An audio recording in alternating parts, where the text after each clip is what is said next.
Hello दोस्तों, स्वागत है आप सभी का। एक डिविजनल चार्ट होता है जिसे कहा जाता है होरा कुंडली। अब होरा कुंडली जो है वो अपने आप में सबसे पहली एक चुनौती है कि पराशर में होरा सिस्टम अगर बात करें तो सिर्फ सूर्य और चंद्रमा के पास ही होरा अलॉट है। जब कभी भी आप D2 डिविजनल चार्ट 2 होरा चार्ट ओपन करते हैं तो वहां पे आपको सिर्फ दो ही चीजें दिखाई देती हैं। एक कुछ इस तरीके से मान लीजिए आपको बना हुआ मिल जाए कोई एक कुंडली, तो एक राशि रहती है सिर्फ या तो सूर्य की या फिर रहती है चंद्रमा की। ठीक है, मान लीजिए यहाँ पे 5 नंबर लिखा होगा, कुछ ग्रह यहाँ बैठे होंगे तो कुछ यहाँ बैठे होंगे। 4 नंबर और 5 नंबर की राशियों में ही बस ग्रह लिखे हुए होते हैं और इसके अलावा डिविजनल चार्ट D2 और कुछ भी नहीं होता। और लोग इसको बस इतना रीड करते हैं कि सूर्य की होरा में चीज बैठी है, चंद्र की होरा में चीज बैठी है और फिर जो भी रिजल्ट हो जाए। अब देखिए एक्चुअल में होरा है क्या। होरा के लिए अलग से डिविजनल चार्ट बनाने से पहले इस बात को समझने की जरूरत है कि डिफाइन किस तरीके से किया गया है होरा। सिर्फ दो ही चीजों को लिया गया है, एक है सूर्य और एक है चंद्रमा। एक कह लीजिए सूर्य की मूल त्रिकोण राशि है सिंह राशि और दूसरी जो है वो है आपके सामने कर्क राशि। तो क्या होरा सिर्फ दो ही राशियों का खेल है? बस उस कुंडली के अंदर जो 5 नंबर और 4 नंबर आ गए उसके अंदर बस होरा खत्म हो जाएगा? इतनी छोटी सी चीज है होरा, इतनी छोटी चीज तो हो ही नहीं सकती। तो एग्जैक्टली होरा है क्या, पहले इसको समझिएगा। क्योंकि जब तक आपको होरा यानी कि वेल्थ समझ में नहीं आएगी तब तक व्यक्ति अपने पोटेंशियल को यूटिलाइज नहीं कर सकता। आपके लिए वेल्थ क्या है? आपके लिए वेल्थ होती है मटीरियलिस्टिक पॉइंट ऑफ व्यू। जबकि पराशर होरा शास्त्र के हिसाब से अगर वेल्थ की बात की जाए, मटीरियलिस्टिक थिंग्स की बात की जाए, तो आपको D4 जिसे फॉर्च्यून भी माना है उस चार्ट को यूज करना चाहिए। तो फिर सवाल उठता है कि होरा चार्ट D2 उसमें वेल्थ की बात क्यों कही गई? अब एक बात बताइए, आप इंसान हैं, ठीक है, कहीं लिखा है क्या कि बस वो जो कुंडली बनेगी वो सिर्फ इंसान के लिए ही बनेगी? वो तो पूरी दुनिया के लिए बन सकती है। अब जो इंसान नहीं है, जीव जंतु हैं, क्या उनके पास वेल्थ नहीं होगी? और वेल्थ है तो क्या है वेल्थ? सबसे पहला सवाल तो ये उठता है, क्या मटेरियलिस्टिक थिंग्स ही वेल्थ है? अगर ऐसा आप सोच रहे हो तो आपके सोचने का ढंग है। वहां पे एक बात लिखी ही नहीं कि वो वेल्थ। वेल्थ के रूप में दो चीजों को माना गया है, एक है आपके लिए सूर्य और एक है आपके लिए चंद्रमा। भाई दो चीजों के बिना आपका जन्म हो ही नहीं सकता।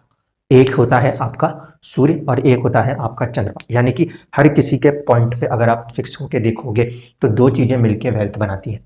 पहली कंडीशन, यहां से आपका जन्म होने के लिए फादर चाहिए और दूसरा आपको मदर चाहिए। अब यही दो चीजें आपको हमेशा चला भी सकती हैं। They are only the wealth in your life. इसीलिए कहीं ना कहीं श्री गणेश जी ने सिर्फ शिव जी और माता पार्वती को ही पूरा का पूरा ब्रह्मांड कह दिया था। ये दो चीजें ही एक्चुअल में कंप्लीट वेल्थ हैं। कैसे, इसको समझिएगा। जब बात हो रही है सूर्य की तो फादर फिगर की बात नहीं हो रही, बात हो रही है हर उस क्वालिटी की जो कि मैस्कुलिन है। अगर आपके सामने किसी तरह का कोई जीव जंतु आता है, किसी तरीके का संघर्ष आता है, तो उससे लड़ने की क्षमता क्या है? सूर्य है। ठीक है, जिसे आप पुरुषार्थ कहते हो या पुरुष शक्ति कहते हो। उसी तरीके से आपके अंदर एक केयरिंग नेचर भी होना चाहिए। ठीक है, दोनों के साथ लेकर ही चला जाता है।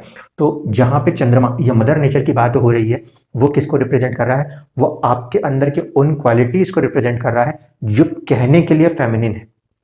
हम जैसे छोटे बच्चों को देखते हैं तो छोटे बच्चे में उसको नहीं पता होता कि वो लड़का लड़की, कुछ नहीं होता। ठीक है, हम धीरे धीरे जैसे जैसे ग्रो होते जाते हैं वैसे वैसे हम अपने थॉट्स के अंदर आते हैं कि अच्छा ये लड़का है इसको तो डरना नहीं चाहिए, ये लड़की है इसको तो ये करना नहीं चाहिए। ये आप फीड कर रहे हो।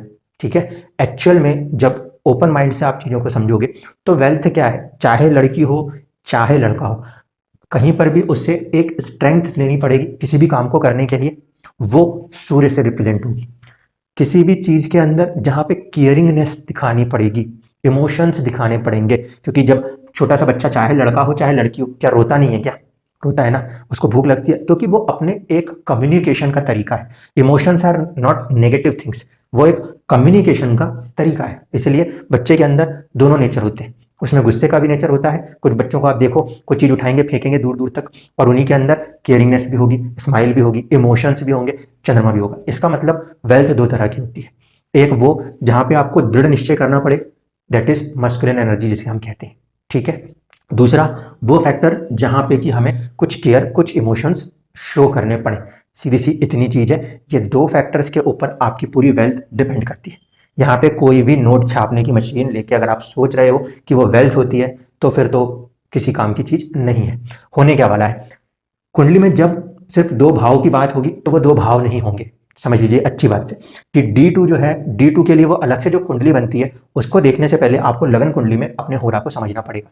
होरा डिफाइन कैसे किया गया है, एक राशि के अंदर पहली 15 डिग्री जो होगी वो किसी एक होरा में चली जाएगी, दूसरी 15 डिग्री जो होगी वो किसी दूसरे में चली जाएगी।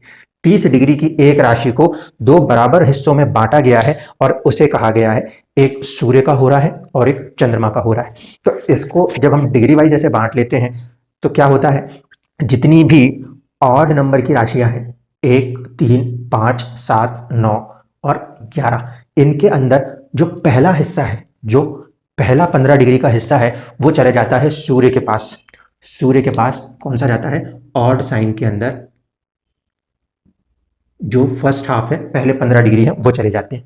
और आपके इवन साइन जो है, इवन साइन उसके अंदर पहले 15 डिग्री, ध्यान रखिएगा इवन साइन कह रहा हूं, 2 number, 4 number, 6 number, 8 number, 10 number और 12 नंबर, इसके अंदर पहला हिस्सा जो होता है 0 से लेकर 15 डिग्री का वो किसके पास जाता है, वो चंद्रमा के पास जाता है। इसलिए शुरुआत में 15 डिग्री ऑड साइन है तो किसके पास होगा, सन के पास होगा, और यदि इवन साइन हो गया तो मून के पास आएगा। इसी तरीके से यहाँ पे ऑड साइन हो अगर तो लास्ट के 15 डिग्री 15 से 30 डिग्री का जो सफर होगा इसको 1 से 15 ऐसे ले लीजिए। तो ऑड साइन में अगर ये कंडीशन है तो इसको हम मानेंगे, इसको हम लेंगे चंद्रमा के साथ। ठीक है, ये फैक्टर आपको समझ में आना चाहिए। अब इस नॉलेज को अप्लाई कैसे करेंगे, यहां तक तो ये थ्योरी बताई गई है कि किसी भी राशि के पहले 15 डिग्री अगर वो ऑड साइन है यानी कि आपकी विषम संख्या की राशि है तो पहले 15 डिग्री सूर्य के हवाले हैं, बाद के 15 से 30 डिग्री ऑड साइन के अंदर चंद्रमा के हवाले हैं, और अगर इवन साइन है तो उसको रिवर्स कर दीजिएगा। ठीक है, अब इसकी एप्लीकेशन बहुत ही ज्यादा क्रूशियल एप्लीकेशन है। कैसे, पहली बात तो उस समय वहां पे ये नहीं कहा गया है कि कोई ग्रह बैठा है नहीं बैठा, वो तो बाद के स्टेंजास में लिखा हुआ है। सबसे पहली कंडीशन क्या है, आपको ये चेक करना पड़ेगा कि आपका जो लगन है, आपका जो लगन है उसकी डिग्री क्या है। सपोज करिए किसी का जन्म मेष लगन के अंदर हो और उसकी डिग्री जो है वो 15 डिग्री से कम है, सपोज मैक्सिमम कर देते हैं 14 डिग्री। ठीक है, 14 डिग्री का जन्म हुआ तो क्या होगा, इस पर्टिकुलर कंडीशन में होरा जो ली जाएगी वो सूर्य की होरा ली जाएगी। ठीक है, जब सूर्य की होरा ली जाएगी तो सेकंड चार्ट में जाने से पहले आपको यह समझ में आना चाहिए कि सूर्य अपने आप को बलवान किन किन होरा में रखते हैं, और उन होरास के जो राशि हैं आपकी कुंडली में वो नेचुरली स्ट्रेंथ मानी जाएंगी। जैसे कि मान लीजिए 14 डिग्री पे आपका लगन जन्म के समय आया, मेष लगन था, ऐसे केस में आपका होरा जो है जन्म का वो सूर्य के पास है, तो 1 नंबर की राशि बलवान है आपकी कुंडली में नेचुरल 1 पॉइंट से, दूसरा 3 नंबर, फिर 5 नंबर, फिर 7 नंबर, फिर साथ ही साथ आप यहाँ पे लो 9 नंबर और 11 नंबर। क्यों, क्योंकि यदि सूर्य होरा में जन्म हो गया तो सूर्य जिन जिन होरा में पावरफुल है वो सभी राशियों के उतने हिस्से पावरफुल बन जाएंगे। ठीक, अब बात होती है चंद्र होरा। मान लीजिए कि मेष लगन की कुंडली है और डिग्री 15 डिग्री से आगे चली गई, 16 से लेकर 30 के बीच में, ऐसे कंडीशन में उस पर्टिकुलर कुंडली के अंदर, ऐसे केस में उस पर्टिकुलर कुंडली के अंदर आपके वृषभ राशि, ये फैक्टर, यहाँ पे कर्क राशि, यहाँ पे आप लो आपकी 6 नंबर की कन्या राशि, 8 नंबर की वृश्चिक राशि, 10 नंबर की आपकी मकर राशि और 12 नंबर की आपकी मीन राशि, ये भी कहीं ना कहीं एक्टिवेट हो जाएंगी। ठीक है, अब आप इस चीज को यहाँ पे लगा के समझ सकते हैं कि सूर्य के पास 6 राशियां हैं और चंद्रमा के पास भी 6 राशियां हैं, इक्वल डिवीजन हो गया, कहीं कुछ से अलग नहीं रहा। जितने भी ऑड है वो ऑड में शुरुआत के 15 डिग्री पे सूर्य का आधिपत्य है, इसलिए यदि जन्म शुरुआत के 15 डिग्री के अंदर आता है तो ऐसे व्यक्ति के अंदर सूर्य के क्वालिटीज डेवलप होंगे। कहीं ना कहीं सपोर्ट पॉइंट मेष राशि लगन का सपोर्ट, सेकंड हो जाएगा आपके लिए सूर्य से 3rd हाउस साहस पराक्रम का सपोर्ट, 5th हाउस एजुकेशन मंत्रणा शक्ति का सपोर्ट, 7th हाउस साझेदारी। यहाँ पे ये मत कहिएगा कि वो नीच राशि हो रहा है, नीच राशि की बात नहीं है, इस पर्टिकुलर राशि के अंदर उसको अधिपत्य है पहले 15 डिग्री पर। ठीक है, ये चीज को ध्यान रखना। इसी तरीके से 9 नंबर की राशि जहां भी आएगी उसमें बल होगा, 11 नंबर की राशि जहां आएगी उसमें बल होगा। लेकिन यदि आपका जन्म 14 डिग्री या 15 डिग्री क्रॉस कर जाए, आगे बढ़ जाए आपका लगन, तो ऐसे स्थिति में भले ही आप मेष लगन में उत्पन्न व्यक्ति हों, आपके अंदर केयरिंग नेचर आएगा, सेकंड हाउस ऑफ वेल्थ की तरफ आपका पावर ज्यादा होगा। ठीक है, आपका फोर्थ हाउस जो होता है फैमिली, उसके तरफ आपका एक नेचुरल पोटेंशियल ज्यादा होगा। साथ ही साथ सिक्स्थ हाउस जो होता है कॉम्पिटिटिवनेस, उसकी तरफ भी आपका एक पोटेंशियल होगा। साथ ही साथ एट्थ हाउस या 8 नंबर की राशि वो भी आपकी नेचुरली एक्टिव हो जाएगी। साथ साथ आपके कुंडली में जो 10th हाउस है उसके अंदर भी 10th नंबर की राशि, उसके प्रति आप एक्टिव हो जाएंगे, और 12th हाउस 12 नंबर की राशि के प्रति भी आप एक्टिव हो जाएंगे। ये बेसिकली क्या दर्शा रहा है? ये बेसिकली ये दर्शा रहा है कि व्यक्ति जो अपने इमोशनल वाले क्वालिटीज हैं उनको पर्टिकुलर राशियों के लिए लेकर आया है। ठीक है, ये ना तो नेगेटिव साइन है और ना ही पॉजिटिव। मैंने इसलिए कहा था बच्चे के अंदर दोनों ही नेचर होने चाहिए। आप उसको ये सोच रहे हो कि नहीं लड़का है तो रोए, नहीं लड़की है तो रोए, ऐसा नहीं। वो तो आप आगे जाके देख लो ऊपर वाले ने उसको क्या नेचर दिया है, वो नेचर उसके अंदर प्रिवेल रहेगा, भले ही वो एक मेल क्यों ना हो। वो कहीं ना कहीं अगर चंद्र होरा कुंडली को लेके चल रहा है तो उसके अंदर उन सभी राशियों में सेंसिटिविटी आएंगी जो चंद्रमा के हवाले। अभी हमने मेष लगन को दिया, सपोज करिए कि एक एग्जाम्पल के लिए आप उठा लीजिए कोई दूसरा लगन ले लेते हैं, वृषभ, या फिर चलिए 4 नंबर से उठाते हैं, 4 से भी नहीं उठा लेते, 8 नंबर से उठा लेते हैं। 8 नंबर से कोई एक लगन कुंडली मान लीजिए बन गई। अब 8 नंबर से लगन कुंडली बने तो 8 नंबर की लगन कुंडली में किस बात को ध्यान रखना है, चंद्रमा का होरा कहाँ पर आएगा और सूर्य का होरा कहाँ पर आएगा। 8 नंबर अपने आप में कैसा है, एक इवन साइन है। ठीक है, तो इवन होगी तो शुरुआत में चंद्रमा आ जाएंगे, ध्यान रखना। अगर ऑड होगी तो फिर आपके शुरुआत में सूर्य आते हैं। 11, 12, 1, 2, 3, 4, 5, 6 और 7। अब इस कंडीशन में मान लीजिए किसी का जन्म हो और 8 नंबर की राशि है, शुरुआत की डिग्री पे ध्यान रखना। अगर वो 15 डिग्री से कम होगी तो उस व्यक्ति के लिए उसकी जो पर्सनैलिटी होगी उसको सपोर्ट मिलने लगेगा चंद्रमा के होरा के कारण। क्यों? क्योंकि चंद्रमा के साथ ये राशियां जो मैंने बताई हैं वो कनेक्टेड है। अगर चंद्र होरा का जहां पे आपका जन्म आ गया तो आपको देखने को मिलेगा आपकी पर्सनैलिटी में एक नेचुरल पोटेंशियल होगा, नेचुरल पोटेंशियल चंद्रमा का कारण। दूसरा, जहां पे आप में नेचुरली साहस पराक्रम जो होगा वो बढ़ जाएगा। क्यों? क्योंकि आपके ऊपर चंद्रमा का होरा, यानी कि कहीं ना कहीं माता पार्वती की शक्ति आपके साथ, एक फेमिनिन एनर्जी आपके साथ काम कर रही होगी। इसके बाद आपके अंदर आपकी मंत्रणा शक्ति, आपके पास पावर पोटेंशियल लेने की संभावनाएं बढ़ जाएंगी। इसी के साथ साथ आपके कुंडली के अंदर जब आप देखोगे तो 7th हाउस कनेक्ट करने का पोटेंशियल लोगों के साथ बढ़ जाएगा। मैं यहाँ पे ये नहीं कह रहा कि इसके हो जाने के कारण आपके मैरिज लाइफ अच्छी है, ध्यान रखना। यहाँ पे बात हो रही है कौन कौन सी राशियों के प्रति क्या रवैया बढ़ने वाला है, ये चीज यहाँ पे कनेक्ट हो रही है। इसको अभी क्योंकि प्लैनेट्स नहीं डले, तो प्लैनेट्स नहीं डले ये नहीं पता कि किस भाव और भाव के स्वामी की स्थिति क्या है।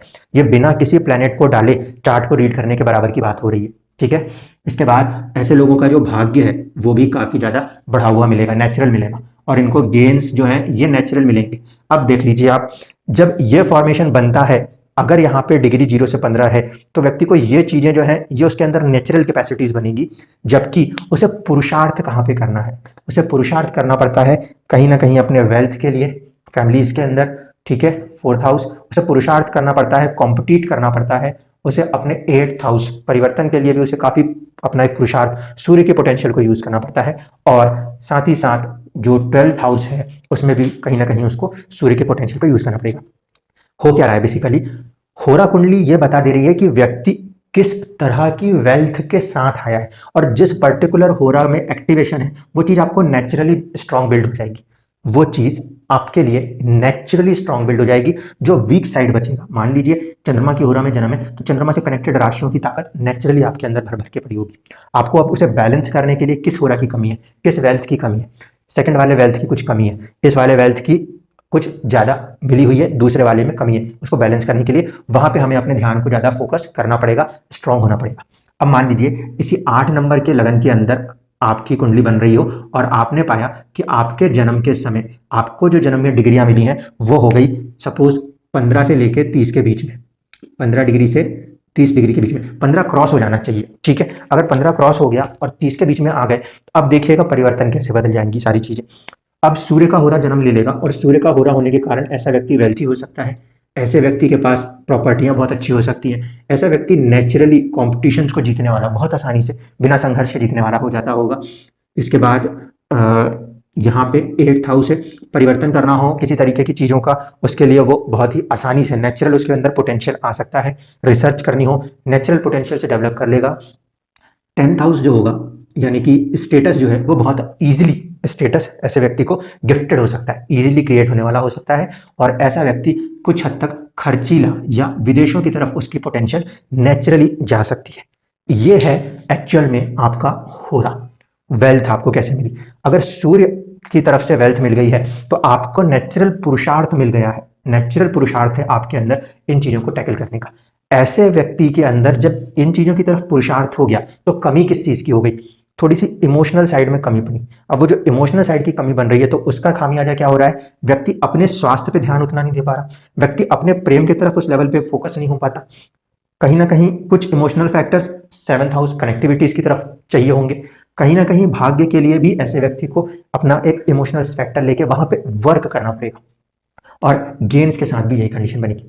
तो आउटकम क्या निकल के आ रहा है? जब आप कभी भी होरा कुंडली की बात करते हो, D2 की बात करते हो, उस पर्टिकुलर कुंडली में जाके आप वहां पे ग्रहों को देख लेते हो कि वहां पे तो मेरे ये ग्रह बैठे हैं, मेरे वो ग्रह बैठे हैं। उसके पहले आपको ये चीज अपने अपने लगन कुंडली में लगा के समझनी पड़ेगी कि मेरा जन्म पहले 15 डिग्री में हुआ है कि बाद के 15 डिग्री में। मेरा जन्म इवन राशियों में हुआ है यानी कि सम, यानी कि 2 3 वाले जो होते हैं इवन, या विषम ऑड में हुआ है। अगर विषम में हुआ है तो फिर इन रूलों को ध्यान में रखते हुए ही करिएगा, ठीक। और इसके बाद आपको ये समझ में आएगा कि कौन कौन से हाउसेस आपके कुंडली में नेचुरली गिफ्टेड है, क्योंकि जो भी हो रहा एक्टिव होगा वो चीज आपके अंदर नेचुरल गिफ्ट के तौर पे दिखाई देगी। जो पर्टिकुलर हाउसेस बच जाएंगे उन पर्टिकुलर हाउसेस को हमें बैलेंस करने के लिए, क्यों? क्योंकि 6 हाउसेस आपकी कुंडली में नेचुरल एक्टिव हो जाते हैं होरा के दम पे, वेल्थ के तौर पे वो आपको मिला होता है। बाकी के बचे हुए 6 जो हैं, क्योंकि जिंदगी को बैलेंस करना है तो उन हाउसेस के अंदर आपको अपने पोटेंशियल को डालना पड़ता है। सूर्य का होरा मिला है, इसका मतलब है आप एक डोमिनेटिंग फिगर हो, आपको किसकी जरूरत पड़ेगी? इमोशनल साइड्स की जरूरत पड़ेगी। अगर आपको चंद्रमा का होरा मिला है, इसका मतलब आप इमोशनल साइड हो, आपको अपनी जिंदगी में डोमिनेटिंग नेचर को डेवलप करने की जरूरत पड़ेगी। इसके बाद चीज होती है कि कोई ग्रह किस होरा में बैठा है। अब वो जिस होरा में बैठा है, जिस भी होरा में बैठा है उसको वहां पे लगा के देखिएगा। मान लीजिए कोई सा ग्रह 7th हाउस में बैठा हुआ है सपोज, और उसका होरा आ रहा है चंद्रमा का होरा, तो इसका मतलब है उस पर्टिकुलर ग्रह के साथ भी कहीं ना कहीं एक डिवाइन या एक फेमिनिन एनर्जी कनेक्ट हो रही है, ठीक है। उस पर्टिकुलर चीज के साथ भी आपका एक इमोशनल सेक्टर कनेक्ट हो सकता है। अगर कोई सा ग्रह सूर्य के होरा में बैठा है तो वहां पे उसके अंदर क्या हो जाएगा? एक पोटेंशियल आ जाएगा स्ट्रेंथ के साथ डिसीजन लेने के लिए। ऐसा माना जाता है कि मंगल और गुरु सूर्य के होरा में अच्छे होते हैं। क्यों? क्योंकि पुरुषार्थ जो है वो और ज्ञान जो है वो बहुत ही कठोर दिल से लेना पड़ सकता है। तो सूर्य के होरा में माना जाता है कि गुरु और आपके मंगल हो तो अच्छी बात है। अब ये सूर्य के होरा में होने का मतलब क्या हुआ? राशि पे ध्यान देना पड़ेगा। अगर किसी इवन साइन के अंदर बैठे हैं तो फिर किस डिग्री पे बैठे हैं, और यदि ऑड साइन में बैठे हैं तो किस डिग्री पे बैठे हैं। हम ऐसा बोल देंगे कि मान लीजिए किसी कुंडली में 1 नंबर राशि है, पहले 15 डिग्री के अंदर यदि सूर्य या मंगल बैठे हैं तो हम कहेंगे व्यक्ति के अंदर ज्ञान और जो उसका पुरुषार्थ है वो नेचुरली स्ट्रांग है। जबकि अगर वहीं पे मंगल या गुरु थोड़े से चंद्रमा के होरा में चले गए, इवन दो गुरु चंद्रमा की राशि में उच्च होते हैं, लेकिन इमोशनल होकर आप अपने ज्ञान का, अपने पुरुषार्थ का इस्तेमाल करोगे। उसी तरीके से शनि जो कि कर्म दर्शाता है, अब शनि यदि कर्म दर्शाता है, वो जाके सूर्य की होरा में बैठे तो बहुत ही ज्यादा कठोर मेहनत लग जाएगी चीजों को बनाने के लिए। अब वही शनि अगर आपकी कुंडली में चंद्रमा की होरा में बैठे तो वो थोड़ा सा इजी हो जाएगा।